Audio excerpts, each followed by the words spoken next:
aussi de nos sœurs Marie. Que Dieu te bénisse. Et que Dieu vous bénisse. Amen. Merci. Nous sommes dans l'épître aux Colossiens. Le chapitre 1er. Colossiens. Le chapitre 1er. Nous allons lire les versets 3 au verset 3. Nous rendons grâce à Dieu, le Père de notre Seigneur Jésus-Christ. Et nous ne cessons de prier pour vous, ayant été informés de votre foi en Jésus-Christ et de votre charité pour tous les saints. À cause de l'espérance qui vous est réservée dans les cieux, et que la parole de la vérité, la parole de l'évangile vous a précédemment fait connaître, il est au milieu de vous et dans le monde entier. Il porte des fruits et va en grandissant. C'est aussi le cas parmi vous. Depuis le jour où vous avez entendu et connu la grâce de Dieu conformément à la vérité, d'après les instructions que vous avez reçues d'Épaphras, notre bien-aimé compagnon de service, qui est pour vous un fidèle ministre de Dieu et qui nous a appris de quelle charité l'Esprit vous a mis. C'est pour cela que nous aussi, depuis le jour où nous en avons été informés, nous ne cessons de prier Dieu pour vous et de demander que vous soyez remplis de la connaissance de sa volonté en toute sagesse et l'intelligence spirituelle pour marcher d'une manière digne du Seigneur et lui être entièrement agréable, portant des fruits en toutes sortes de bonnes œuvres et croissant par la connaissance de Dieu. Le verset 11, lisez.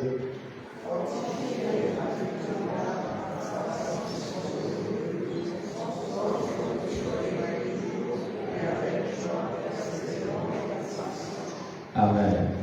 Dieu bénisse sa parole et vous asseoir. Ceux pour lesquels prier. Ceux pour lesquels prier. Quel est le thème de notre prédication ce matin? Plusieurs personnes demandent des prières aux hommes de Dieu dans les moments difficiles. Mais lorsqu'elles sont exaucées, ces gens s'éloignent de Dieu. Des fois, l'Église plie plus pour une catégorie de personnes et néglige d'autres. Nos prières doivent être faites selon la volonté de Dieu. Et au travers de cette série de prédications, nous voulons vous encourager encore à prier, mais surtout pour un certain groupe de croyants. Nous étions aux environs de 62 après Jésus-Christ. Lorsque l'apôtre Paul a écrit à l'église de Colosse. Nous avons compris qu'Épaphras, étant un des éléments qui a édifié cette église et étant même à l'origine de cette église, il a joué un rôle très important dans l'encadrement de l'église. Malheureusement, cette église de Colosse avait reçu certains enseignements qui n'étaient pas bibliques. Et ces enseignements ont placé autre chose au-dessus de Jésus. Les Colossiens sont arrivés à ignorer la suprématie de Jésus. Au point de se tourner vers la nature, vers les autres dieux. Et Paul a répondu pour placer Jésus comme étant au centre. En parlant de lui comme le premier de tout. Et même celui qui est revenu vivant d'entre les morts. Dans ses écrits, Paul est mis en garde contre l'adoration des anges. Et l'adoration de toute autre chose qui a pris place. La place de Dieu dans la vie. En plus de présenter la supériorité ou la suprématie de Jésus, il a aussi voulu montrer la vraie nature de la vie chrétienne que nous avons en Jésus. En montrant que notre vie est cachée en Christ et en Dieu. En montrant que nous avons un état des saints dans la lumière. Alors nous devons comprendre que la vie que nous avons, celle que Jésus nous donne, nous permet à marcher d'une manière digne et étendre dans ce monde. Amen. Et lorsque nous considérons le chapitre 1, l'apôtre prie pour les chrétiens de Corse. Examinons quelques sujets de sa prière. Et puis ayant été informés de votre foi en Christ, nous ne cessons de prier pour vous. Et vous voyez, il y a une chose qui a encouragé Paul à pouvoir prier pour ses frères. Et c'est ce que nous voulons partager avec vous ce matin. En interpellant tout leader de l'Église à pouvoir prier pour l'Église. Tout chrétien dans l'Église à pouvoir prier pour les autres croyants dans l'Église. Amen. Quels sont ces chrétiens ou ces personnes pour lesquelles l'Église est appelée à prier? Considérons le verset 3 et le verset 4. Nous sommes appelés à prier pour ceux qui ont la foi en Jésus. La foi en Jésus. Amen. La foi en Jésus ou en Dieu est la base de l'exaucement de notre vie. Lorsque nous hésitons en nous-mêmes, que nous ne pensons pas que Dieu est capable de faire ceci ou de donner cela, même si nous faisons une formalité de prier, Dieu n'exaucera pas. C'est la raison pour laquelle nous devons avoir cette foi. Autrement dit, la confiance en ce Dieu. L'enfant ne sait pas si papa a l'argent ou papa n'a pas l'argent. Mais l'enfant va dire, papa, achète-moi le vélo. Papa, achète-moi cette voiture. Il n'est pas dans la position de savoir si papa a l'argent ou pas. Tout ce que cet enfant a, c'est la confiance en son père. Et cela lui pousse à dire, papa, achète-moi ballon. Même si cela peut coûter des millions. Et le chrétien doit avoir cette confiance en son Dieu. Le même Dieu qui peut guérir la fièvre est le même Dieu qui peut guérir le sida, le même Dieu qui peut fortifier quelqu'un est le même Dieu qui peut ressusciter des morts. Mais nous devons avoir cette confiance totale en ce Dieu. Alléluia.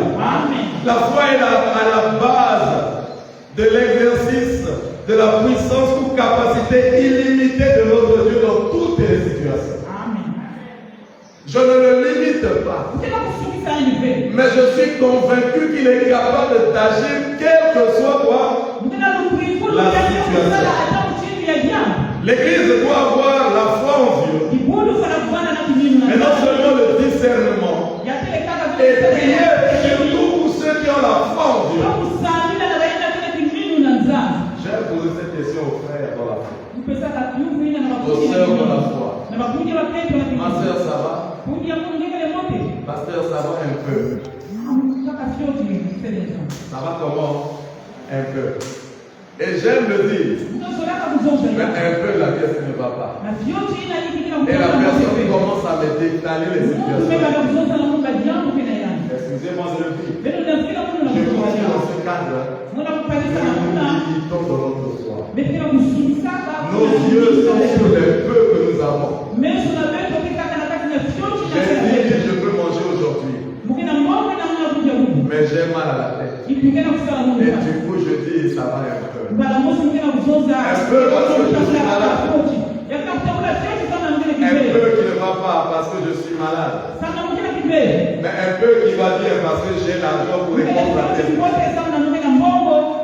Mais le langage est chrétien. Le langage est biblique. Et le langage ne dira pas ça va un peu. Mais c'est le langage dit tout va bien par Alléluia. Cette femme est venue vers le prophète Élisée, sachant que son enfant est mort. Et le prophète dit voilà, tout va bien. Elle a laissé un cadavre à la maison. Mais elle pouvait dire que tout va bien. Le résultat est que son enfant a fini par être ressuscité par l'homme. Frère, ne doutons jamais de la puissance de Dieu. Et n'ayez jamais le regard seulement sur les choses visibles. Dieu est au contrôle de toute situation. Amen.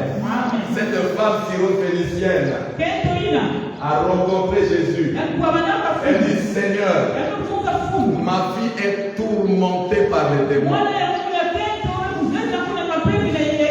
Elle souffre cruellement. Et vous savez ce que Jésus lui a dit? On ne donne pas la nourriture des petits enfants aux chiens. Cette femme pouvait dire, le pasteur m'a insulté, m'a traité de chien. Et pourtant, on m'a parlé des miracles qu'il a opérés. On m'a parlé des puissances qui agit envers lui. Mais moi, je suis étranger. Je suis venu vers lui. Je lui ai dit de m'aider. Il me dit la bonne chose n'est pas pour les chiens. Cette femme n'a pas entendu ce que Jésus a dit. Alléluia. Elle n'a pas écouté, cru dans la première parole qui est sortie dans le Bible. Et vous savez ce qu'elle a dit? Les chiens mangent où? Sous la table de leur mère. C'est toi Jésus qui m'a créé et qui a fait de moi un chien. À ta table. Même si je ne mange pas assis à ta table, sur ta table, moi le chien je viens. Jamais en Israël, je n'ai entendu quelqu'un dire de cette parole. Ma fille, ta foi a guéri ton enfant. Mais à l'instant même, le démon qui prenait contrôle de cet enfant est parti. L'enfant était guéri. Le miracle sortait par la foi. Alléluia. Le plus souvent, nos yeux à l'église sont sur les choses que les autres font. Sur les paroles que les pasteurs et les anciens prononcent. Ah, on ne l'aime pas. Ah, on les critique. Et nous diminuons notre foi. Est-ce que quelqu'un peut fixer son regard sur la parole de Dieu? La parole de Dieu n'est pas la parole du pasteur. La parole de Dieu n'est pas la parole d'un homme. Et c'est cette parole qui communique la foi. La foi vient de son. Qu'est-ce que tu entends? Il parle mal de moi. Qu'est-ce que tu entends? Il ne m'aime pas. Qu'est-ce que tu entends? Mais lorsque tu entends la parole de Dieu, la foi naît. Alléluia. L'église, prions pour ceux qui ont la foi en Dieu. à Lystre, alors que Paul était en train de prêcher. Et il a vu cet homme qui était assis. La Bible dit un homme boiteux de pieds. Il était là. Paul a vu cet homme. La Bible dit qu'il avait la foi d'être prié. Et Paul lui dit, lève-toi. Et il s'est levé. Pendant que l'homme de Dieu prêchait, cet homme écoutait. Et il croyait que cette parole m'est destinée. Cette parole me concerne. Cette parole peut changer ma vie. Cette parole peut influencer ma situation. Cette parole peut me guérir. Cette parole peut briser les liens de ma famille. Cette parole, je peux me relever. Et la puissance de l'esprit a agi dans son cœur. Et il s'est levé grâce à la puissance de la parole de Dieu. Notre foi doit être basée sur la parole de Dieu. C'est pourquoi nous devons prier pour ceux qui ont la foi en Dieu. La foi en Dieu est aussi la base d'un amour véritable pour les frères. Amen. Comment aimeras-tu Dieu que tu ne vois pas? Quelqu'un peut donner la suite? Si tu n'aimes pas ton frère, pendant que je suis en train d'aimer, c'est lui qui ne m'aime pas. Je démontre la foi en ce Dieu qui m'a aimé et que j'aime. Alléluia. Je ne t'aime pas parce que tu es beau. Je ne t'aime pas parce que non. Je t'aime parce que j'ai confiance en ton Créateur. Je t'aime parce que ton Créateur m'aime et ton Créateur t'aime aussi. Et la confiance que j'ai en ton Créateur m'amène à t'aimer. Aimer tous les uns les autres, afin que l'on sache que vous êtes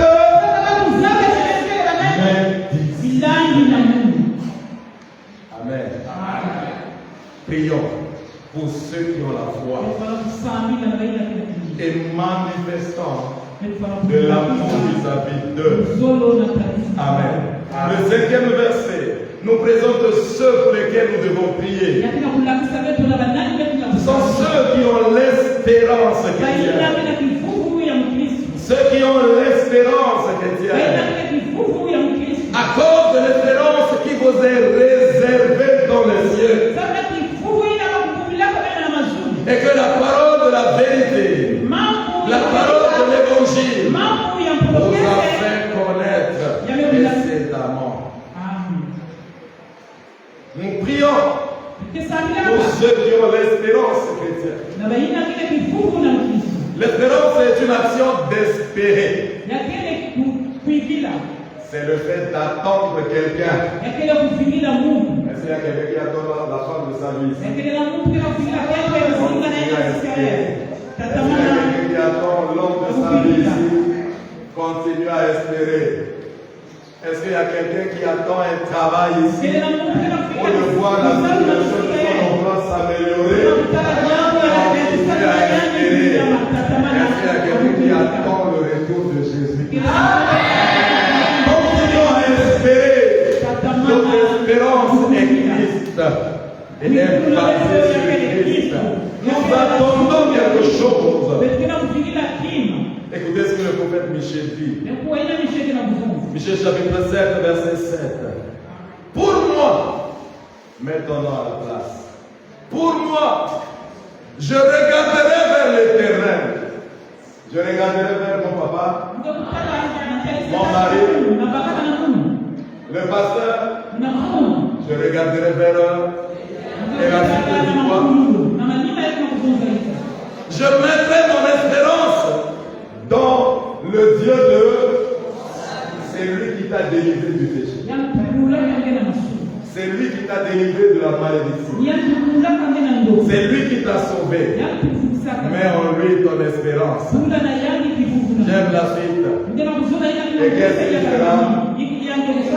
Et le m'exaucera. Et le m'exaucera. Bien sûr, Abakouk a dit, même si la prophétie tarde à s'accomplir, il faut pleurer, il faut s'inquiéter, il faut se lamenter, il ne faut plus prier, il ne faut plus donner sa Bible, il ne faut plus venir à l'église. Alors là, c'est une parole certaine qui va vers son accomplissement. Elle s'accomplira. Elle s'accomplira. Attends-le. Les hommes de foi ont salué de loin la promesse. Et de l'homme attendu. Alors qu'il attendait, on avait décapité certains. Alors qu'il attendait, on avait brûlé certains. Alors qu'il attendait, on les avait jetés au lion. Alors qu'ils attendaient, on les avait maltraités, persécutés. Et la Bible dit, certains n'ont pas obtenu, mais ils ont espéré, ils ont attendu l'accomplissement de cette promesse de Dieu. C'est la raison pour laquelle l'Église continue à attendre. Continue à attendre. Tout en espérant. Amen. Titre. Chapitre 2. Nous prenons le verset 13. Il est écrit: en attendant la bienheureuse espérance et la manifestation de la gloire de Dieu et de notre Sauveur Jésus-Christ. Mais si vous remontez au verset 12, elle nous enseigne à renoncer à l'impiété, à renoncer à la convoitise mondaine et à vivre dans le siècle présent selon la sagesse, la justice et la piété.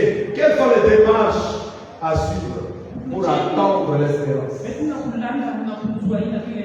Renoncer à l'impiété. Renoncer aux convoitises du monde.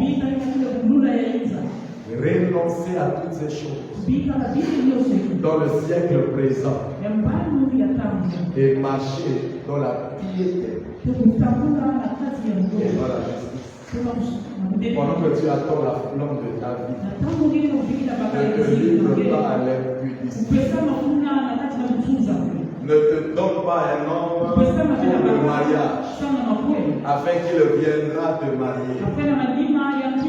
Pendant que tu attends les bénédictions de Dieu, discipline ta vie. Amen. Même si le corps peut te brûler, calme-toi et supporte. Attention. Le diable sait que tu as besoin du mariage. Il veut te marier avec son fils. Et il enverra des mauvaises personnes sur ta vie.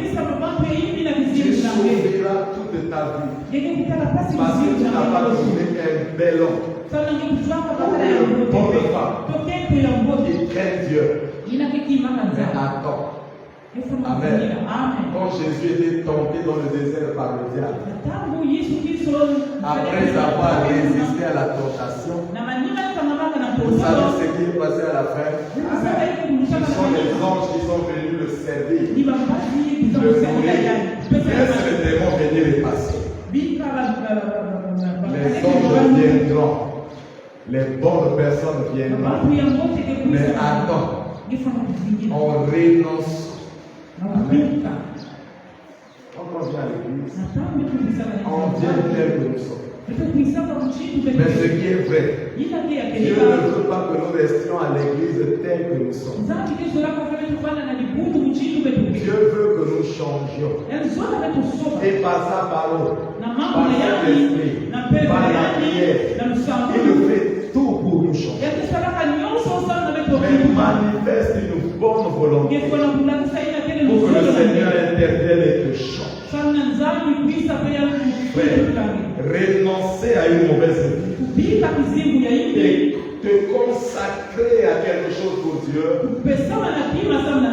démontre ta capacité d'attendre. Et cela permettra au Seigneur de te visiter au moment de la Amen.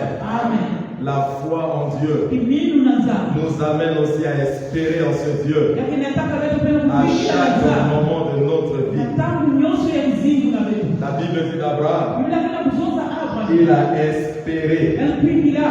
Il a fait quoi? Il a espéré contre toute espérance. Amen. Abraham a espéré contre toute espérance. 75 ans, il quitte et commence à marcher avec Dieu. Dieu lui fait la promesse d'un enfant héritier. Mais il a fallu attendre 25 ans. Mais Dieu lui dit, tu seras le père d'une multitude. Le père des milliers. Mais il a su attendre. Amen. Il a su attendre pour devenir ce que Dieu veut sur lui. Si tu prêches, tu ne seras pas ce que Dieu décide. Mais si tu attends et que tu marches avec Dieu, tu deviendras ce que Dieu veut pour toi. Amen. Siméon a espéré parce qu'on lui a dit, tu ne mourras pas sans avoir vu le sang d'Israël. Il était tellement vieux, mais la mort l'avait quitté. La mort l'avait fui parce qu'il a reçu une parole. Tu ne mourras pas sans avoir vu. Amen. Et il est resté attendre. Il a attendu jusqu'à ce jour, poussé par le Saint-Esprit. Il est venu au temple quand il a vu le Messie, quand il a vu le Christ. Quelle était sa prière? Mes yeux ont vu le sang d'Israël. Seigneur, laisse ton serviteur aller maintenant. Frère, dans l'espérance, la mort même a peur. Amen. Tous ceux qui attendent de Dieu quelque chose sont préservés par Dieu, sont secourus par Dieu jusqu'au jour de leur visitation. C'est pourquoi je tiens à encourager quelqu'un ce matin. Continue à espérer et attends ta guérison. Amen. Attends ta guérison. J'aime ce que Jésus a dit. Si vous croyez, tu ne mourras pas. Hein? Tu ne mourras pas. Et Jésus nous amène au-delà de la vie. Attends ta guérison.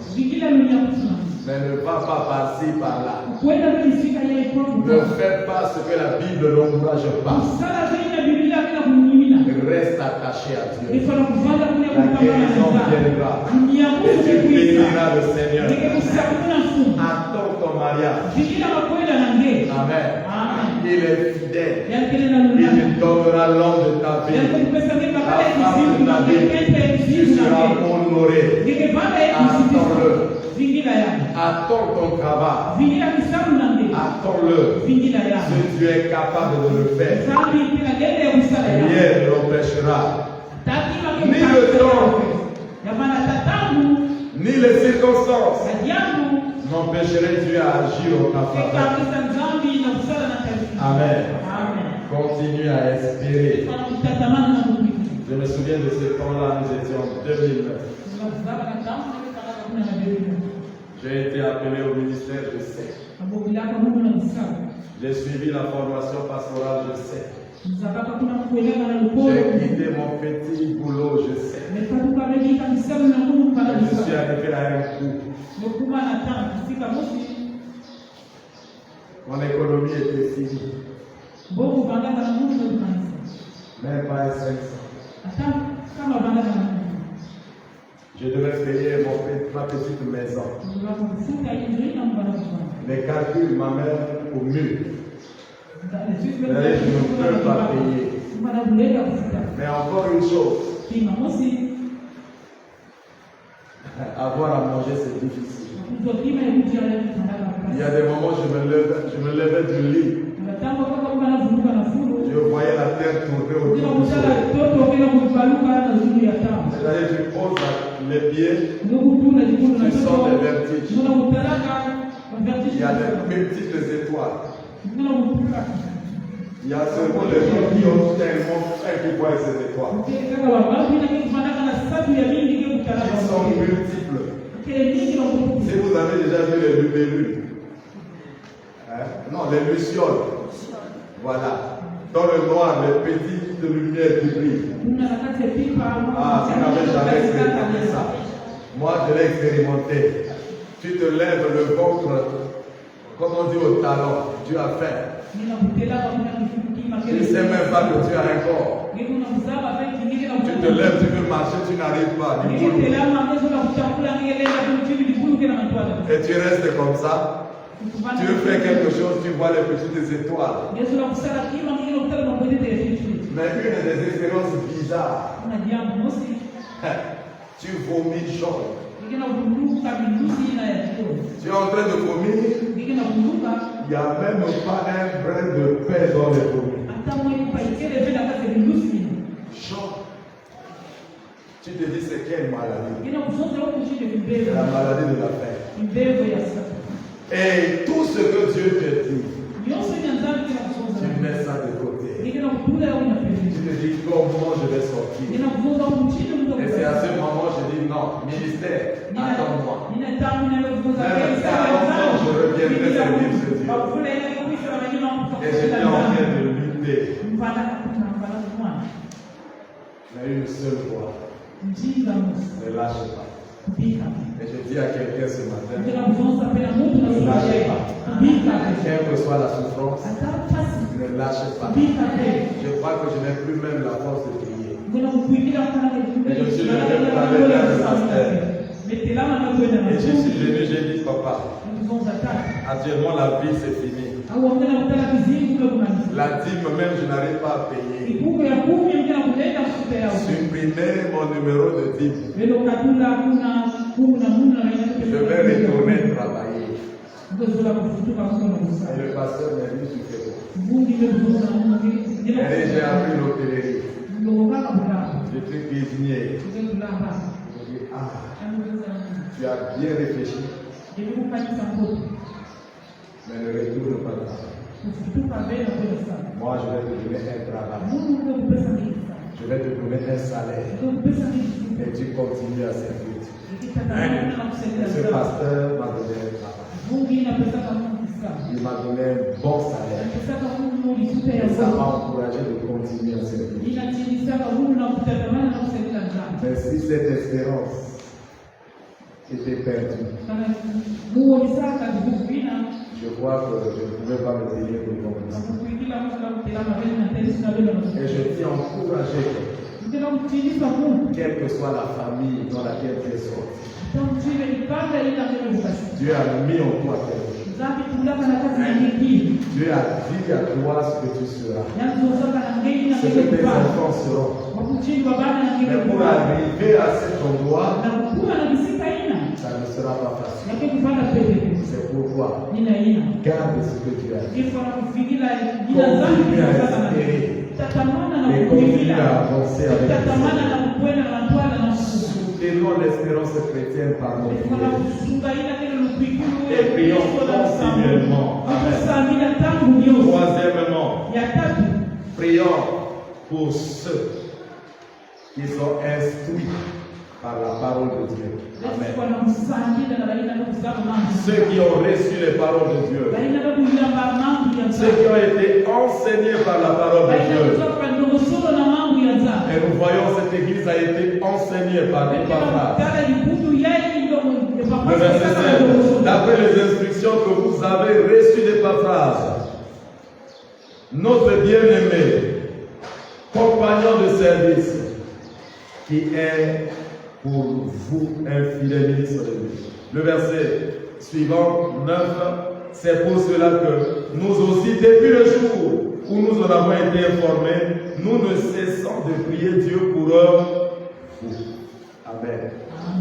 L'enseignement de la parole de Dieu est reçu par plusieurs. Mais nous devons prier prier pour les autres. Afin que la parole reçue soit mise en pratique.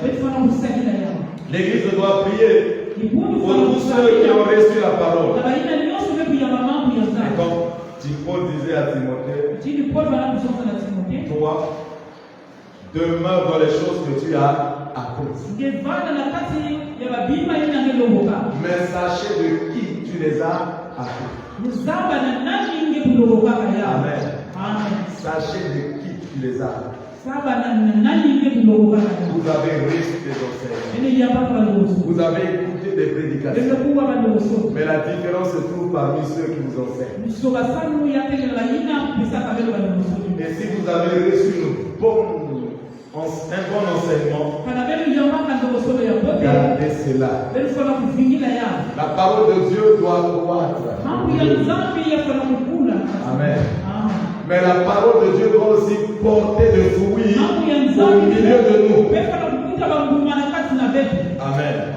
Lorsque nous sommes instruits, nous marcherons différemment. Nous vivrons conformément à la parole de Dieu.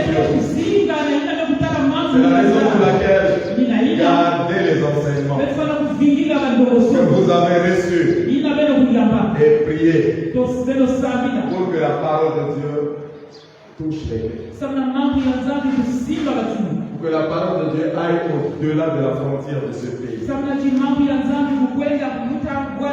En conclusion, l'Église est appelée à faire des prières continuelles pour survivre dans ce monde et pour aussi avoir la victoire sur le péché, sur la tentation et sur les esprits méchants. L'Église est appelée à prier. Engageons-nous tous ensemble dans la prière pour la foi des croyants. Amen. Engageons-nous dans la prière pour l'espérance chrétienne. Mais aussi, prions ensemble pour la bonne connaissance de la parole de Dieu. Que Dieu vous bénisse. Alléluia. Est-ce qu'on peut s'incliner et dire merci à Dieu de ce parole? Inclinez-vous et commencez à dire merci à Dieu.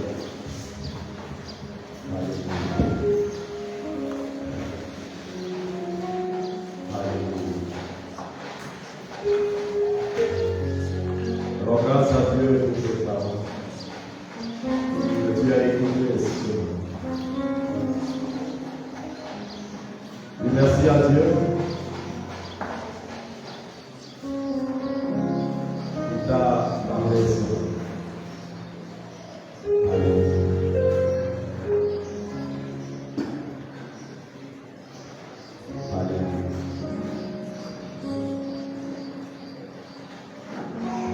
Plus près de toi, Seigneur,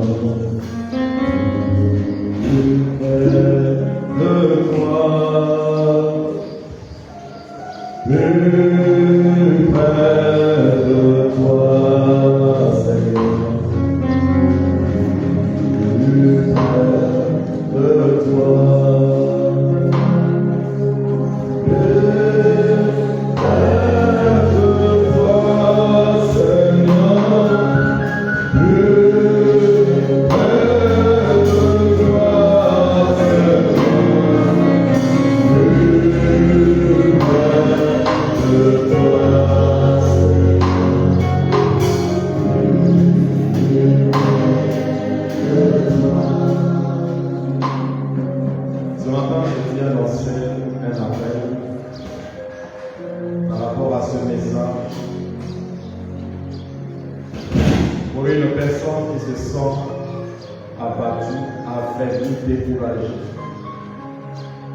Parce que tu attendais de Dieu quelque chose.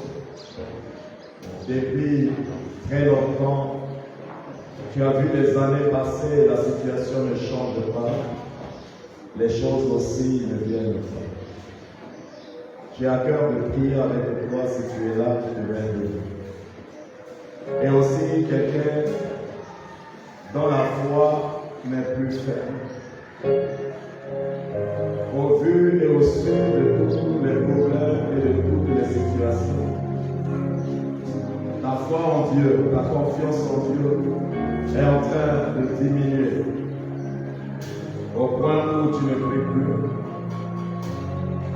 au point où tu ne fais plus la volonté de Dieu comme il se doit. Nous allons prier ensemble. Pour tous ceux qui ont des attentes, mais aussi pour tous ceux dont la foi a failli.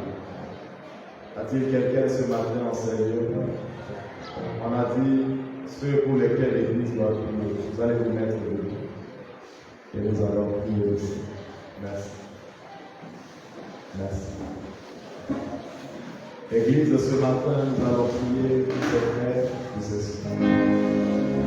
Nous ne connaissons pas les situations qu'ils traversent, mais c'est dans notre devoir de prier Dieu pour eux. Nous pensons qu'ils attendent de Dieu quelque chose, et cela a pris du temps. Nous pensons qu'ils sont en train, en voyant le temps passer, se poser des questions. Nous allons élever nos voix à Dieu pour eux. Et même ceux dont la foi est sécurée. Ils étaient zélés hier. Mais ils ont connu des obstacles, des problèmes, des difficultés. Et cela a joué sur leur vie chrétienne. Élevons nos voix et prions pour nos sœurs. Prions pour nos frères. Ceux pour lesquels l'Église doit prier. Prie s'il te plaît. Dis un mot à Dieu pour ces frères. Dis un mot à Dieu pour ces sœurs. Présente-les à Dieu. Que leur foi soit solidifiée. Présente-les encore à Dieu pour que leur attente ne soit pas vaine. Que Dieu les visite. Et Jésus qui est notre espérance, qu'il continue à l'attendre jusqu'à ce que lui intervienne. Prions le Seigneur. Alléluia. Il n'a pas dit que tu coulerais, il n'a pas dit que tu semblerais, il a dit allons sur l'autre bord, allons sur l'autre bord, il n'a pas dit. Que tu coulerais, il n'a pas dit. Que tu semblerais, il a dit. Attends sur l'autre bord. Notre Dieu, notre roi, sa parole est la vérité. Et Dieu, c'est lui qui a fait la promesse d'exaucer nos prières. Ce matin, nous prions pour nos bien-aimés, des fils et des filles qui se sont tenus devant toi ce matin, Seigneur. Et il y a ceux qui, dans leur foi, se sentent affaiblis. Il y a ceux, Seigneur, qui ont perdu le verre. Nous te demandons au nom de Jésus de fortifier leur foi, de les relever dans leur foi, de les conduire, Seigneur, au nom de Jésus. Qu'ils continuent à te faire confiance et que toi, Dieu, interviens en leur faveur. Nous prions aussi pour ceux dont l'espérance, Seigneur, s'est brouillée. Ils attendent de Dieu parce qu'ils ont reçu des révélations, des promesses de ta part. Nous demandons ce matin, au nom de Jésus, que leur espérance ne puisse pas s'effacer.